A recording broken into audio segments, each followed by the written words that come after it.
Hey guys, Parfax here. Alright, today I'm going to bring you a group sorcerer PvP video. Most videos I do are in more solo play, but this is a build that one of my buddies and I were he was asking me about, and I kind of came up with this build. This build is fairly new in the works, but I think it's a very, very solid build. Alright, let's get started. The premise for this build is to crowd control everybody. This is a crowd control sorcerer. That's what this build is going to do. Alright, so one of the first abilities we have in our bar here is Crystal Fragments. Alright, Crystal Fragments is going to be your single target nuke, your single target knockdown. Alright, you're going to try to only cast this when it is an instant cast, because it's going to do 20% more damage and it's going to cost 50% less magic. Alright, now it's self-explanatory, one of the sorcerer's best weapons. Alright, Structured Entropy, it's going to give you 8% max health. It's going to give you magic and magic regen due to the Mage's Guild passives. It's going to give you Major Sorcery, which is 20% spell damage. It's going to heal you a little bit. And it's going to allow you to spam it to proc frags if needed. In this build, you shouldn't have to, but if you really need a frag, like right now, you can hit this. It costs almost nothing to cast it to try to get a crystal frags up. Alright? Next ability, we have Streak. Now, a lot of people take the other morph because CC immunity lasting so long, and it's just not that great. But once again, this is a crowd control build, so it's yet another stun. If you see what we're doing here, we're basically putting a lot of these on our bar, so it allows your people you're playing with to come and kill them. Having said that, you're gonna do damage yourself. It's not a zero DPS build by any means. Okay, but a lot of the morphs we take and stuff like that isn't necessarily geared around DPS. Alright, Streak, great ability to get away if you have to get away. It's a stun, does a little bit of damage, but that's about it. Okay, and then the next two abilities kind of go together. We're going to skip this one, we're going to go this one. Restraining Prison, this is basically your root. And this is almost as good as Talons for the DK. Okay, basically what you can do is you're going to want to spam this on groups of enemies that you want them to stay right where they're at. It's going to run them out of their stamina. They're going to have to dodge roll it, because if they don't, the pain is coming. That's why this is a great build, because you can keep somebody in one location, or you can make them run them out of their stamina while they're trying to dodge roll to get out of it. So you keep hitting them with this, keep hitting them with this, and keep hitting them with this, and they're going to have no choice but to run out of stamina eventually. If they're a magic build, they're only going to have a couple dodge rolls, and if they're a stamina build, they're not going to be doing a DPS. Alright? Now, while you have them in Restraining Prison, we're going to hit them with Liquid Lightning. Okay, it's got a really good synergy, does a lot of damage when somebody hits it, and while they're sitting there, it's a great way to put some extra pressure on them. It normally is not an ability I would ever suggest for PvP, but I wanted to put a little DPS on your bar. You could switch out the dual wield. As you can see, I'm running two swords, and you could go Impulse here, and I would have no problems with it, but this is, like I said, a group utility build. And there's only, you're going to use, I'm trying to figure out how to say this, you're only going to use Liquid Lightning when they're out of their stand. Alright? Or you need a little bit extra pressure on somebody. You can put them there, you don't want them to stand somewhere. Like I said, this is a group utility. You can take the other morph of Liquid Lightning. We were debating this the other day, and it's probably the better morph. I almost wish I probably would have taken it. Lightning Flood, because it lasts for 6 seconds, but it has a 6-meter radius instead of a 4. But I like Liquid Lightning a little better, but the other one's probably a better morph. Alright, and Devouring Swarm is my ultimate, because as you can see, I'm a vampire, and it's just a great ultimate. It does a lot of damage, and you stay alive with it. Alright, my back bar is a Restoration Staff. Alright, again, group utility. Now, as you can see, I have Structured Entropy on both bars. This is solely for the reason I have an extra skill And I was kind of going around, what can I put there? I was like, well, we put Dark Exchange, which I'm never going to use. Daedric Mines in a big group is not good. I could put Twilight, but I'm not going to just have it on my back bar. I could put Surge, but I have Structured Entropy. I could put Lightning Form, and that is a very good substitute. Okay, I would have no problems with somebody putting Lightning Form there in the least bit. I just wanted Structured Entropy there because it's going to give me 8% max health no matter what bar I'm on. That is the sole reason why I ended up putting it there. I'm going to get 2% magic, and I'm going to get 2% spell resistance for having Structured Entropy there for the Mage's Guild passives. So it's going to give me the 8% health, 2% magic, 2% magic recovery. That is my sole reasoning. But like I said, if you want to put Liquid Lightning or, I'm sorry, Lightning Form, or if you have one ability that you kind of love, you know, you have that kind of like crush on, you can go Annulment. You could also go, let's go to the Restoration Staff. You could go Rapid Regen, maybe even Blessing and Protection. Any of it's fine. Like I said, this is your spare ability. I just did that, so then I have a flat 8% max health bonus on both bars. Alright, again, Hardened Ward. It's your best shield in the game. Enough said. Elusive Mist. This is basically going to use to get in and out of keeps, or when you're under super damage. A lot of times you're going to be using Streak to get out of the way, but Elusive Mist is great if you're in a group and you're taking a keep. When you come up to the door, you have Elusive Mist, so you're basically taking no damage and you can't be CC'd. The only thing that can hit you is Talons and Restraining Prison. Okay? And then, again, group. Healing Springs. Whenever your group needs a little bit of healing over anything else, you're going to swap to this, and you're just going to start smashing Healing Springs. Okay? Healing Ward, this is going to be for when you or any of your allies are super low health, they need a heal right now. It's going to go ahead and hit this. It's going to put it on them or put it on you. It's going to put a big damage shield, and if it survives, it's going to put a big heal on them. Okay, great ability. Then last one is Absorption Field. This is basically going to stun your enemies. It's going to give you a ton of magic regen, stamina regen, health regen, movement speed. It's going to create a globe of magic suppression, stunning enemies within the dispelling enemy placed effect for 11.8 seconds. Enemy players will be silenced rather than stunned. Basically means they're just not going to be able to cast abilities until they CC break it. It's a great ability. One of the best abilities in PvP. Used to be a little bit overpowered.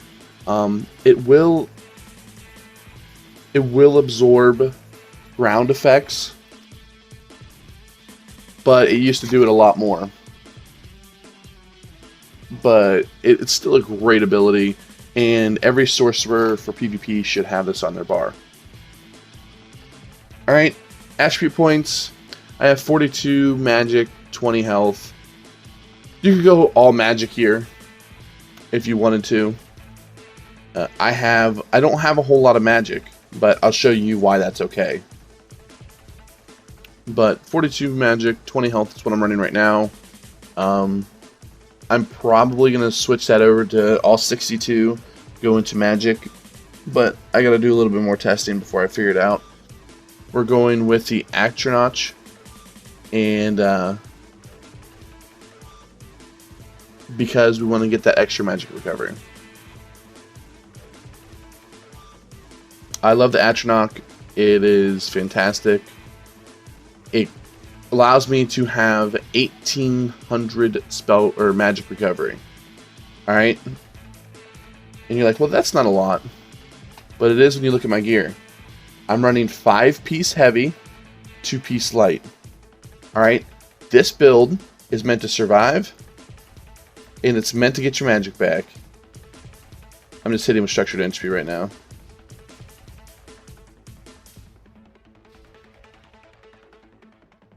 But let me go through and run out of magic here. Streak is really good at running out of magic. Boom. I don't know if you saw that, but I got a bunch of magic back right there. And you want to know why? I'm running 5-piece Sorc Knight. And the 5-piece really isn't a huge thing. You want the 4-piece, but I didn't really have anything extra. You could put like maybe a Torx pack there instead. But it's a 5% chance when damaged with spells to deal 1037 shock damage to nearby enemies every 2 seconds for 6 seconds. Just a little bit extra damage. That piece is not a big deal. Whatever you put there, like I said, you can put a Torx pack, but it's really not going to affect anything. It's going to give you a little bit more health on your front bar and nothing on your back bar. Then it's going to give you, if you put a Torx pack staff here, it's going to give you spell damage, but you don't have anything that does damage back there. It will up your heals a little bit, but I chose this just because it will give you a little bit extra damage. Alright, so 5-piece Sorc Knight, and then I'm running one other 5-piece, and it is Warlock. I understand how super expensive this is. There's no substitute for jewelry in this game. If you do like Cyrodiil's Light, there's one other set that gives you half the spell damage, and it's okay. But for this build, I'm running 5 Warlock, 5 Sorc Knight, and it's really, I can't switch anything out. I can go maybe 5-piece Seducer for heavy armor, and then something like that, but it's just, in this game, you're best to farm and get all of the rings and jewelry you can. Get all the rings, get all the necks, get all of those pieces, because there's no substitute for them.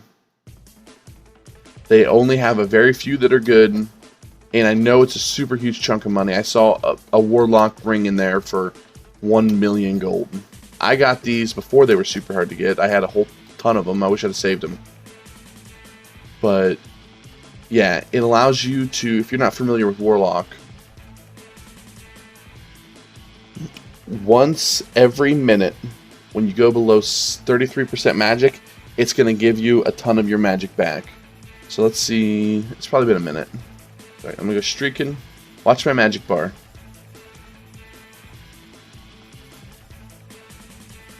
You see that? I didn't actually see the magic come across the screen because I was staring at my bar, but I went from 33% to 61%. So that's what it does. Once a minute, you're getting a ton of magic back. It also gives you some magic recovery, gives you magic. Just an overall, if you want to sustain, it's a really, really, really good set. Alright, and I got some cost reduction and some spell damage because one more spell damage. And then I'm running 2 Nirnhoned swords. I'll be staying on this bar a lot. Nirnhoned just hits a lot harder.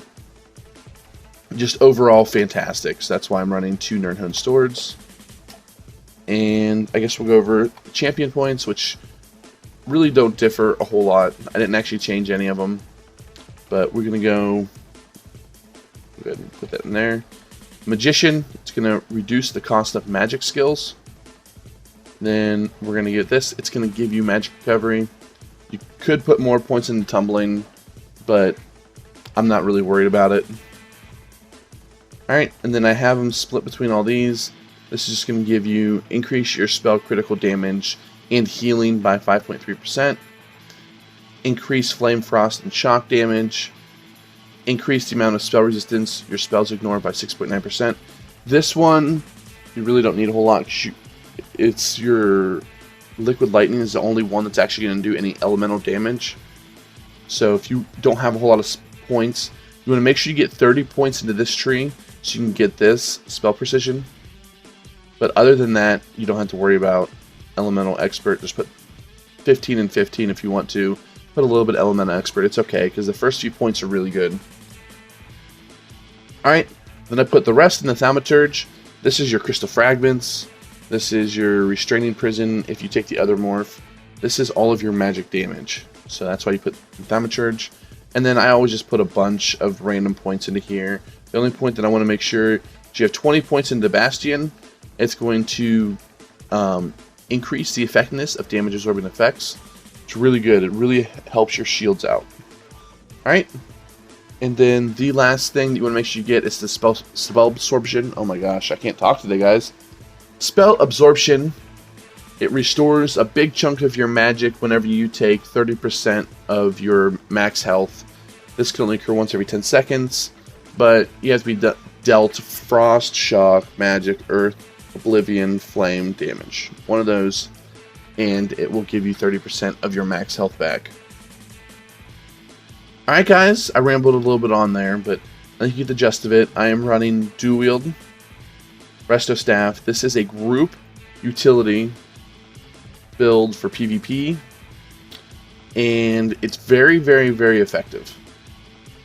You're going to survive more than probably most people, because with Elusive Mist and Hardened Ward, Healing Ward, you're going to have more health than most people. Oh, one last thing I wanted to point out. I'm sorry. I completely forgot about it. You want to run all primary stat regeneration. That way you can get your max... Oh my gosh, guys. Magic recovery as high as it can get to, because we are running heavy armor, and it will hurt our magic recovery a little bit, but that's why we went with Warlock and we went with the tri-stat regeneration. For PvP, it's almost best anyway. Boom, crystal frags. But thanks guys, thanks for watching. Go ahead and hit the like button and the subscribe button. Alright guys, thanks for watching. See you in Tamriel.